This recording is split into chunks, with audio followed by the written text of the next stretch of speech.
శ్రీ సచ్చిదానంద సమర్థ సద్గురు సాయినాథ్ మహారాజ్ కీ జై. శ్రీ సాయినాథాయ నమః. శ్రీ సాయి సచ్చరిత 47వ అధ్యాయం. శ్రీ గణేశాయ నమః. శ్రీ సరస్వత్యై నమః. శ్రీ గురుభ్యో నమః. శ్రీ కులదేవతాయై నమః. శ్రీ సీతారామచంద్రాభ్యాం నమః. శ్రీ సద్గురు సాయినాథాయ నమః.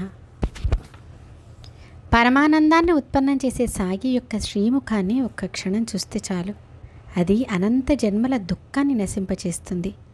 అట్టివారి వదనం ధన్యం.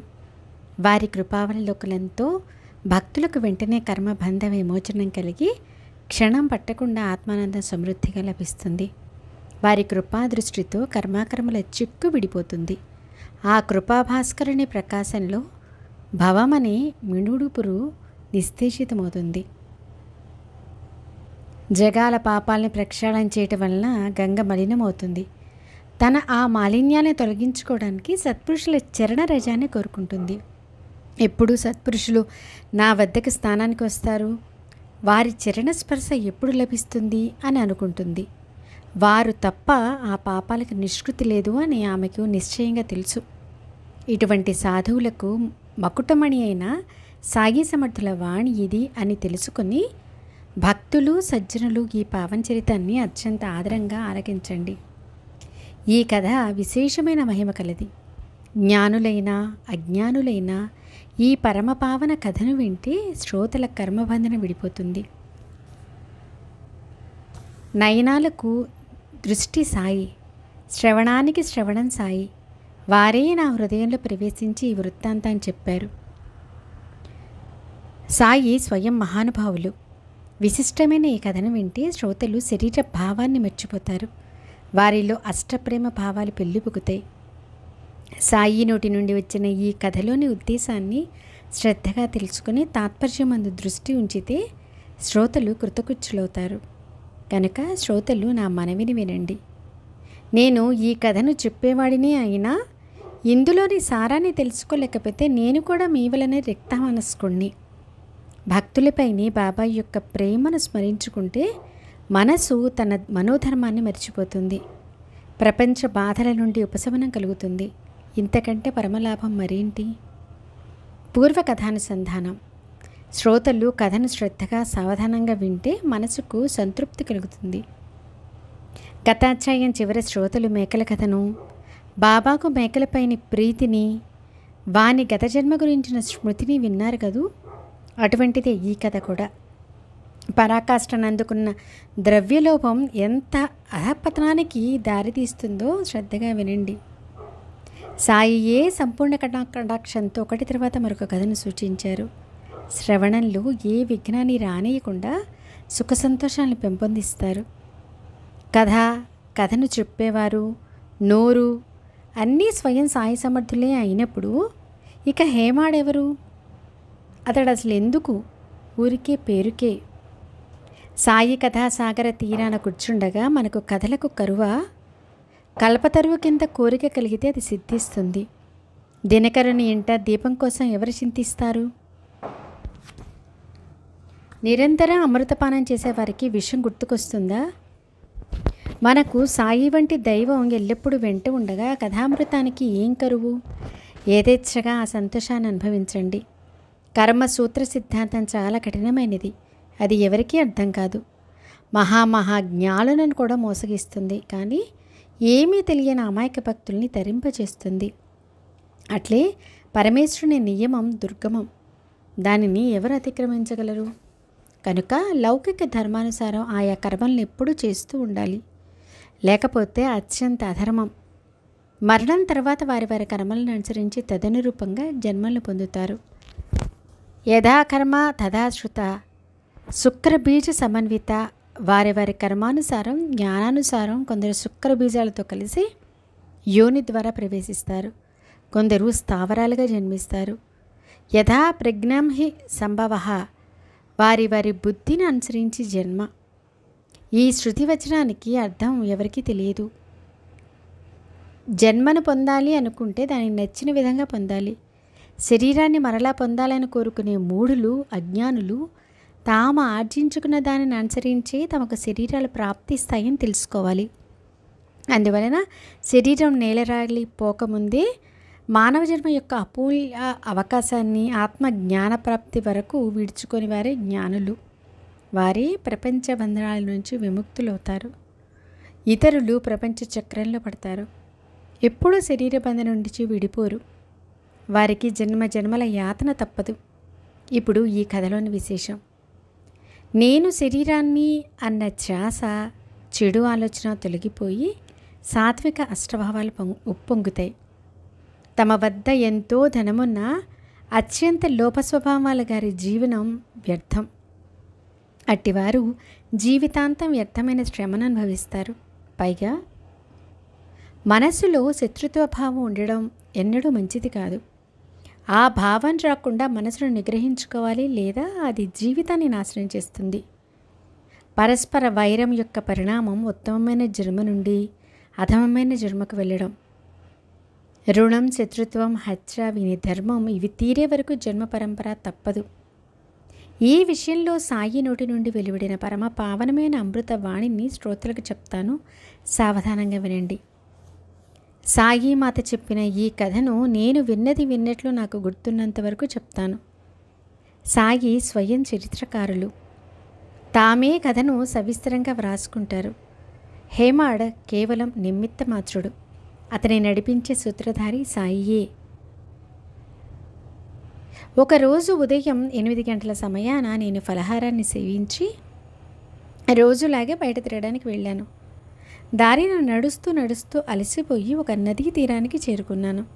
కాళ్ళు కడుక్కొని స్నానం చేశాను. మనసుకు చాలా సంతోషం కలిగింది. ఆ నది అంతా ఈ రహతా నది అంతే. 2 తీరాలని తాకుతూ నీరు నిండుగా ఉంది.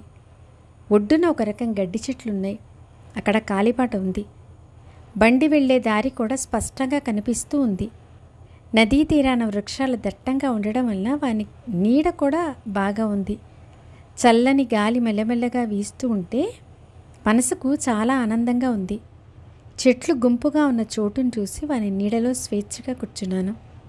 చిల్లుంగొట్టం నింపాలని దానికోసం బట్టను తడపడానికి వెళ్ళగా అక్కడ బెకబెకమని చప్పుడు వినిపించింది. ఆ శబ్దం కప్పదే అయ్యుండొచ్చు అని నాకు అనిపించింది. నీరు ఉన్న చోట కప్పలు ఉండడం సహజం. ఇందులో విశేషమేముంది? బట్టను తడుపుకొని నేను తిరిగి వచ్చి చెక్కుముక్కు రాయిని చేతిలోకి తీసుకున్నాను. రాతి నుండి నిప్పురవ్వ వచ్చి చిల్లుం వెలిగి తయారైంది. అకస్మాత్తుగా ఒక బాటసారి వచ్చి వందనం చేసి నా దగ్గర కూర్చున్నాడు. నా వద్ద నుండి వినయంగా చిల్లుం చేతిలోకి తీసుకొని చాలా దూరం వచ్చారు అని సగౌరవంగా పలకరించాడు. మసీద్ ఇక్కడి నుండి చాలా దూరం. మీరు అక్కడికి వెళ్ళేసరికి ఎండెక్కిపోతుంది. ఈ వెనక్కే మా ఇల్లు. చిల్లుం తాగి ఇంటికి వెడదాం. అక్కడ కొంచెం రొట్టె అది తిని కాసేపు విశ్రమించి ఎండ బాగా తగ్గిపోయాక సంతోషంగా తిరిగి వెళ్ళొచ్చు. నేను కూడా మీ వెంట వస్తాను అని చెప్పి బాటసారి చిల్లుం వెలిగించి పీల్చడానికి గౌరవంగా నాకు ఇచ్చాడు. అక్కడ ఆ కప్ప ఆర్తస్వరంతో బిగ్గరగా ఏడవసాగింది. ఈ కేకలేమిటి అని బాటసారి నన్ను అడిగాడు. అప్పుడు నేను అతనితో, నదీ తీరాన ఒక కప్ప కష్టంలో చిక్కుకుంది. దాని కర్మ దాని వెంటపడింది. నీకు ఆ కథ చెప్తాను విను. పూర్వజన్మలో చేసుకున్న దానిని ఈ జన్మలో అనుభవించాలి. కర్మఫలాన్ని అనుభవించక తప్పదు. ఇప్పుడు ఏడిస్తే ఏం లాభం అని అన్నాను. నా మాటల్ని విని చిల్లుం నా చేతికిచ్చి నేను వెళ్ళి చూసి వస్తాను అని బాటసారి అక్కడి నుంచి బయలుదేరాడు. నిజంగా అది కప్పయేనా లేక వేరే జీవియా? అయితే దానికి ఏం దుఃఖమో అన్న నా సందేహాన్ని తీర్చుకుంటాను. అతని కుతూహలాన్ని గమనించి నేను, వెళ్ళి చూడు, ఒక పెద్ద పాము నోట్లో కప్పపడి ఏడుస్తూ ఉంది. ఆ 2 దుష్టులు, వారి కృత్యాలు ఘోరమైనవి. పూర్వజన్మల భయంకరమైన పాపకర్మల ఫలితాన్ని అనుభవించడానికి ఈ శరీరాన్ని పొందాయి అని చెప్పాను. అలా మాట్లాడుతూ ఉండగా బాటసారి ఆ స్థలానికి వెళ్ళి ప్రత్యక్షంగా వచ్చిన విషయాన్ని చెప్పాడు. కాలసర్పం లాంటి పెద్ద పాము నోరు చాలా పెద్దదిగా ఉంది. కప్ప కూడా భయంకరంగా ఉంది. కానీ అది పాముకు ఫలహారం. అది పాము నోటిలో ఆహుతైపోతుంది. అరగంటో గంటో అంతే. క్షణంలో దానికి నిశ్చింత కలుగుతుంది. కర్మగతి ఎంత విచిత్రం అని అన్నాడు. అప్పుడు నేను అతనితో, అలా ఏం జరగదు. దాని బాబును నేను లేనా? నేను మరి ఇక్కడ ఎందుకున్నాను? నా స్థలాన్ని వదిలి ఇక్కడికి వచ్చి కూర్చున్నాను. మరి ఆ కప్పను తిననిస్తానా?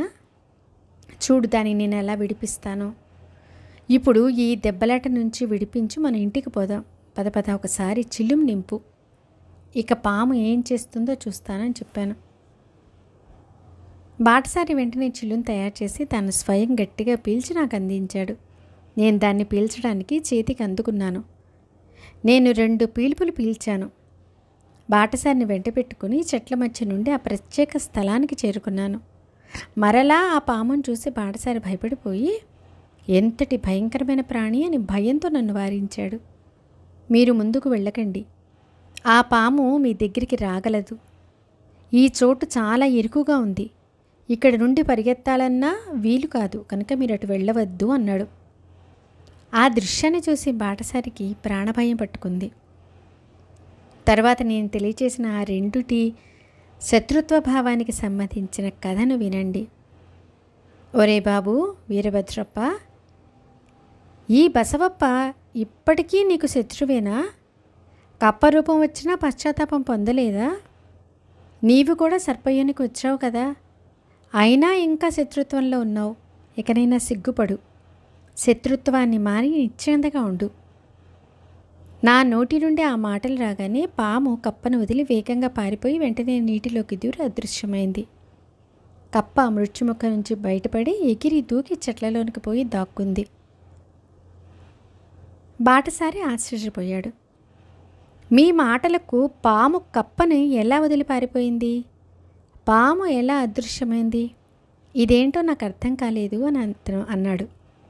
వీరిలో వీరభద్రప్ప ఎవరు, బసవప్ప ఎవరు, వీరి శత్రుత్వానికి కారణమేంటో నాకు చెప్పండి అని అడిగాడు. సరే, ముందు చెట్ల కిందకు పోయి చిల్లుం పీల్చుకున్న తర్వాతనే నీ కుతూహలాన్ని తీర్చి నేను నా స్థలానికి వెళ్ళిపోతానని చెప్పాను. ఇద్దరము చెట్ల కిందకు వచ్చాం. బాగా నీడగా ఉంది. చల్లటి గాలి వీచసాగింది. మరలా చిల్లుం వెలిగించాం. ముందు బాటసారి పీల్చి తర్వాత నా చేతికి ఇచ్చాడు. నేను దానిని పీల్చుతూ అతనికి కథని చెప్పాను. నేనున్న స్థలం నుండి కోసు 2 కోసుల లేదా 3 కోసుల దూరంలో చాలా మహిమగల పురాతనమైన ఒక పవిత్ర స్థానం ఉండేది. అది ఏనాటి కాలానిదో శిథిలమైపోయిన ఒక శివాలయం ఉంది. దానిని పునరుద్ధరణ చేయాలని అందరికీ అనిపించింది. అందుకోసం విరాళాల రూపంలో చాలా ధనాన్ని పోగు చేశారు. గుడి యొక్క రూపురేఖలను, పూజార్చనల వ్యవస్థను ఏర్పాటు చేసుకున్నారు. ఒక గొప్ప ధనవంతుని నిర్వాహకునిగా నియమించి అన్ని నిర్ణయాలను అతడే తీసుకోవాలని చెప్పి అతని చేతికి డబ్బిచ్చారు. అతడు తన విరాళాన్ని కూడా జతపరిచి ఆ ధనాన్ని వేరుగా ఉంచి చక్కగా జమా ఖర్చుల లెక్క వ్రాసి ఆ కార్యాన్ని శ్రద్ధగా చేస్తాడని ఆశించారు. కానీ అతడు చాలా పిసినారి. తన డబ్బు నష్టం కాకుండా పనిని చేయించడం వల్ల గుడి పని పూర్తి కాలేదు. పోగు చేసిన డబ్బంతా అయిపోయింది, కానీ పని సగమే అయింది. అయినా అతడు సొంత డబ్బు ఒక్క పైసా అయినా ఖర్చు పెట్టలేదు. గొప్ప షావుకారైనప్పటికీ అతడు లోభత్వానికి పూర్ణావతారం. అతడు తీయగా మాట్లాడేవాడు, కానీ ఆ మాటలు కార్యానికి రూపాన్ని ఇవ్వలేదు. తర్వాత అతని వద్ద డబ్బు పోగు చేసి ఉంచిన వారంతా సమావేశమయ్యారు. నీకు ఇంతటి ఐశ్వర్యం ఉంది, కానీ ఏం ప్రయోజనం? నీవు సహాయం చేయకపోతే ఈ మహాదేవుని మందిరం ఎలా పునరుద్ధరింపబడుతుంది? ఆలోచించు. మేము మరలా ప్రజల వద్ద విరాళాలు వసూలు చేసి ఆ డబ్బు కూడా నీకు పంపుతాం. ఏ విధంగానైనా ఈ కార్యాన్ని పూర్తి చెయ్యి అని చెప్పారు. అట్లే మరలా డబ్బు పోగు చేసి అతని చేతికి చక్కగా అందించారు. అయినా దాంతో పని కాలేదు. ధనికుడు నిశ్చింతగా కూర్చున్నాడు. కొన్ని రోజులు గడిచాక దేవునికి ఏదైనా చెయ్యాలనిపించింది. అప్పుడు ధనికుని భార్యకు స్వప్న దృష్టాంతం కలిగింది. నీవైనా మేలుకో, దేవాలయానికి గోపురాన్ని కట్టించు, నీవు ఖర్చు పెట్టిన దానికి 100 నీకు నీలకంఠుడిస్తాడు అని. మరునాడు ఆ దృష్టాంతానంతటినీ ఆమె భర్త చెవిన వేసింది. అతనికి ఒక్క గవ్వైనా ఖర్చు పెట్టాలంటే ప్రాణాంతకం. అందువల్ల ఆ మాటలు అతనికి కోపోద్రేకాన్ని కలిగించేశాయి. అహర్నిశలు ధనం పోగు చేయటమే తప్ప రెండవ విషయం లేనివానికి ఈ స్వప్న దృష్టాంతం అంటే ధనవ్యయం ఎలా నచ్చుతుంది? అతడు భార్యతో, నేను ఈ దృష్టాంతాన్ని నమ్మను, నాకు ఇలాంటి వాటిల్లో అసలు విశ్వాసం లేదు అని ఆమెను హేళన చేశాడు. వారి వారి చిత్తవృత్తిని అనుసరించి జగత్తు వారికి కనిపిస్తుంది. తమది మొండి స్వభావం కావటం వలన ఇతరులు కూడా వారికి అలాగే కనిపిస్తారు. నా డబ్బే తీసుకోవాలని దేవునికుంటే నేను నీకంటే దూరంగా ఉన్నానా? ఆ కళ నీకే ఎందుకు రావాలి? ఆ దృష్టాంతం నీకు మాత్రం ఎందుకు కలగాలి? దేవుడు నాకు ఎందుకు చెప్పలేదు? దీని భావం నాకేం అర్థం కావడం లేదు కనుక నాకు నమ్మకం కుదరడం లేదు. కళ అబద్ధమైనా అయి ఉండాలి, లేదా భార్యాభర్తల మధ్య తగులాట పెట్టాలని ఆ ఈశ్వరుడు పన్నిన పన్నాగం నాకు అనిపిస్తూ ఉంది. ఆలయం యొక్క జీర్ణోద్ధరణ కార్యంలో నా సహకారం తక్కువగా ఉందా? నేను నెల నెలా నింపిపెట్టిన సంచులు ఖాళీ అవుతున్నాయి. డబ్బంతా ప్రజలు తెచ్చి ఇస్తున్నట్లు పైకి కనిపిస్తుంది, కానీ జమా ఖర్చుల వ్యాపార పద్ధతి నాకు చాలా నష్టం. ప్రజలకు ఇది తెలియదు. నీకు ఎలా తెలియజేయాలి? నీకు కలిగిన దృష్టాంతం యథార్థమని అనుకోవడానికి లేదు. నిజమని అనుకుంటే మోసపోతాం. నిద్రాభంగమైనప్పుడు ఏవేవో కలలు కలుగుతాయి, కానీ వానిని ఎవరైనా యథార్థమని అనుకుంటారా అని ధనికుడు సిద్ధాంతాన్ని నిర్ణయించాడు. అతని మాటలు విని అతని భార్య భర్తకి ఏం జవాబు చెప్పక ఊరుకుండిపోయింది. ప్రజలు శక్తి కొలది డబ్బు సేకరించి సంతోషంగా తెచ్చిచ్చేవారు. ప్రేమ లేకుండా బలవంతంగానో బాధపడుతూనో ఇస్తే దేవుడికి ఇష్టం ఉండదు. ప్రేమతో ఏ కొంచెం ఇచ్చినా అది చాలా విలువైంది. డబ్బు పోగైనప్పుడు దేవాలయం పని జరగడం, డబ్బు లేనప్పుడు పని కూడా ఆగిపోవటం, అలా ఆ పని ఆలస్యం కాసాగింది. కానీ లోభి అయిన ధనికుడు తన సంచిలో నుండి ఒక్క పైసా అయినా తీయడు. అతని భార్యకు మరలా కలిగిన దృష్టాంతాన్ని వినండి. దేవాలయానికి డబ్బుని ఇవ్వమని నీ భర్తను బలవంతం పెట్టకు.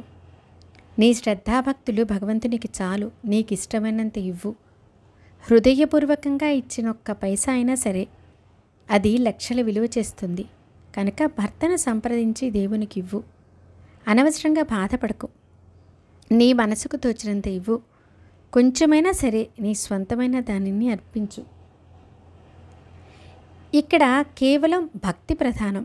నీకు భక్తి ఉందని తెలిసి ఏమైనా ఇవ్వమని దేవుడు నిన్ను మరలా మరలా అడుగుతున్నాడు. నీకున్న ధనం కొంచెమైనా సరే ఇచ్చి నీవు నిశ్చింతగా ఉండు. భక్తిభావం లేకుండా ఇవ్వడం మంచిది కాదు. అది భగవంతునికి అస్సలు ఇష్టం ఉండదు. శ్రద్ధ లేకుండా చేసే దానం మట్టితో సమానం. చివరకు అది నిష్ఫలం. అది త్వరలోనే అనుభవం అవుతుంది. ఈ దృష్టాంతాన్ని విని ఆమె తన తండ్రి ఇచ్చిన నగలను దేవునికి అర్పించాలని నిశ్చయించుకుంది. తర్వాత తన నిశ్చయాన్ని భర్తకు తెలియచేసింది. అది విని భర్త తనలో క్రుద్ధుడయ్యాడు. లోభమున్న చోట ఆలోచన ఎక్కడిది? అక్కడ దేవుడు, ధర్మం, ఆచారం అవి ఉండవు. ఏమిటి ఈమె తెలివిలేని ఆలోచన? ఈమె మతి భ్రమించింది.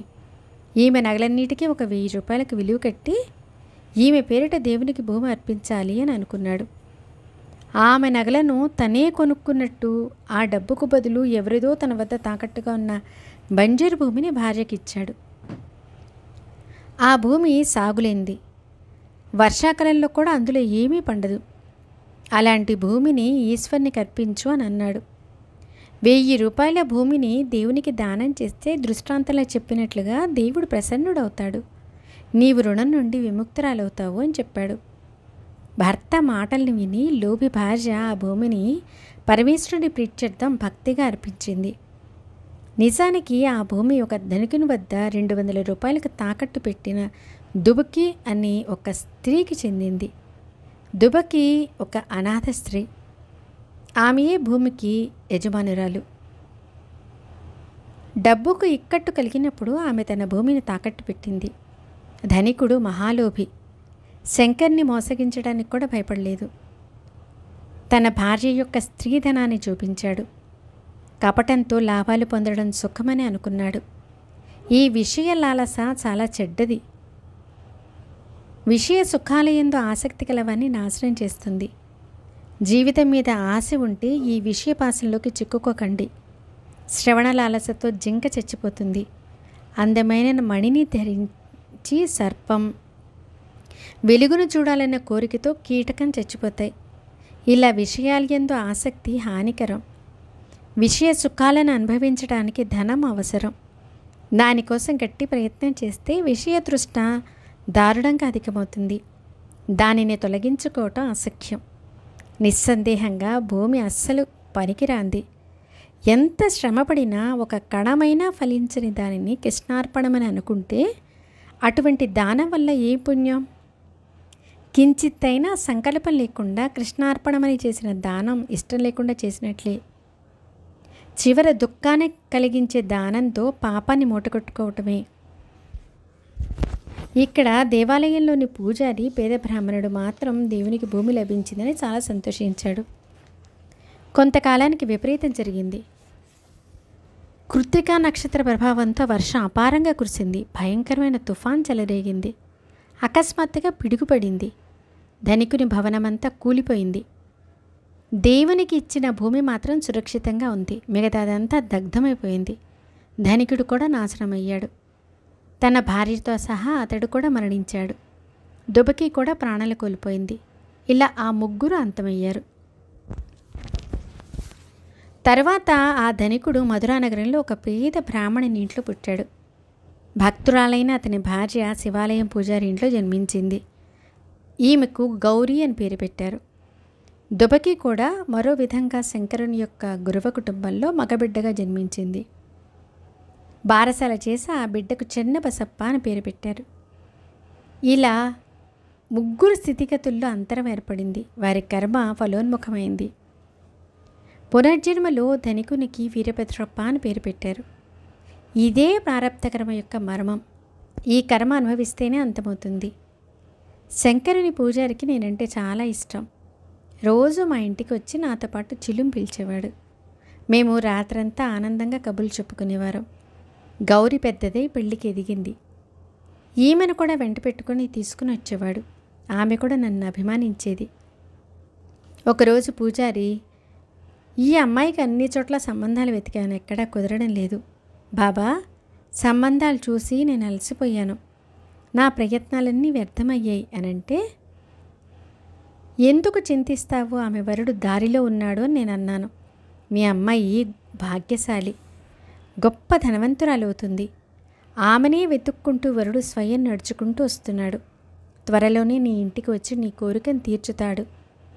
నీ మాట ప్రకారం గౌరీని వివాహం చేసుకుంటాడని నేను చెప్పాను.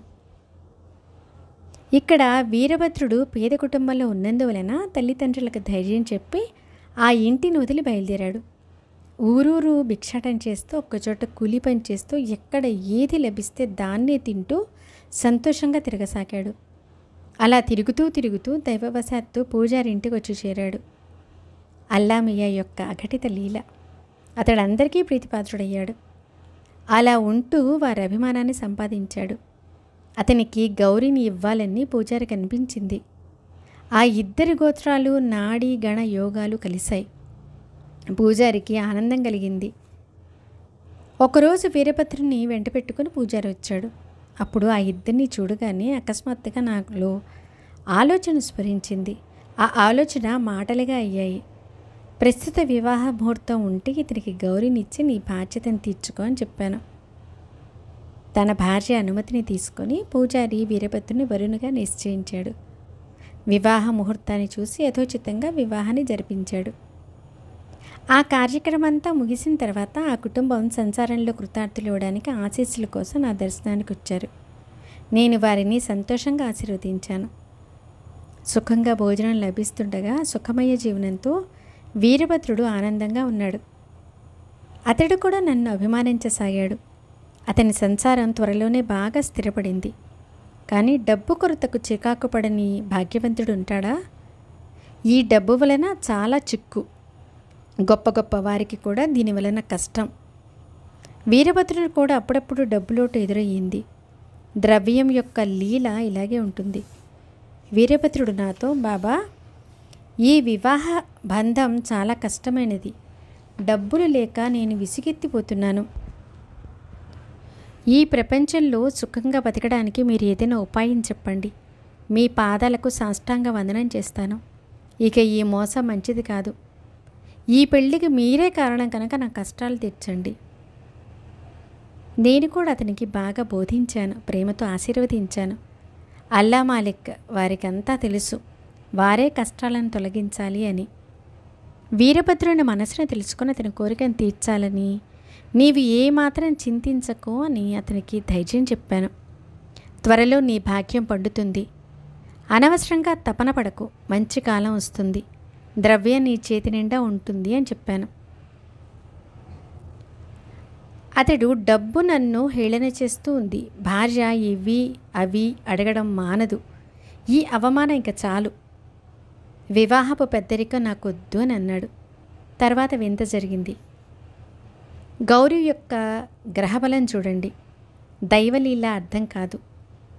తాకట్టు పెట్టిన బంజరు భూమి ధర పెరిగింది. దానిని ఖరీదు చేసేవాడు వచ్చి ₹1,00,000 ఇవ్వడానికి సిద్ధపడ్డాడు.